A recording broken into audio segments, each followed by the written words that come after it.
पावसात भिजत आमदार राम सातपुते यांचा विजयाचा संकल्प. औरादच्या सभेने वेधले लक्ष. सोलापूर लोकसभा मतदारसंघाचे भाजप उमेदवार राम सातपुते यांच्या दक्षिण सोलापूर तालुक्यातील औराद गावात झालेल्या सभेला ग्रामस्थांचा उत्स्फूर्त प्रतिसाद मिळाला. भर पावसात राम सातपुते यांच्या भाषणाने उपस्थितांची मने जिंकली. औराद गावात उमेदवार राम सातपुते आणि आमदार सुभाष देशमुख यांचे ग्रामस्थांनी अत्यंत उत्साहाने स्वागत करत फिर एक बार मोदी सरकार अशा घोषणा देत उत्स्फूर्त प्रतिसाद दिला. यावेळी आमदार सुभाष देशमुख यांनी जाहीर सभेत उपस्थितांना मार्गदर्शन केले. गावागावात होत असलेल्या विकास कामांची माहितीही दिली.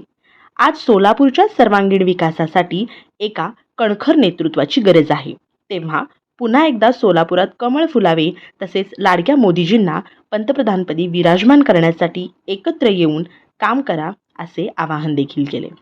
मी तुमच्याच परिवारातील एक सदस्य असून येथून पुढचा काळ माझा वेळ माझ्या या सोलापूरकरांच्या परिवारांच्या उन्नतीसाठी असणार आहे. मागील 50 वर्षात जी कामे झाली नाहीत ती कामे मागील 10 वर्षात मोदी सरकारच्या काळात झाली असून येथून पुढेही आपल्याला नवनवीन विकास कामे पाहायला मिळतील अशी ग्वाही देत सातपुते यांनी यावेळी उपस्थितांशी संवाद साधला.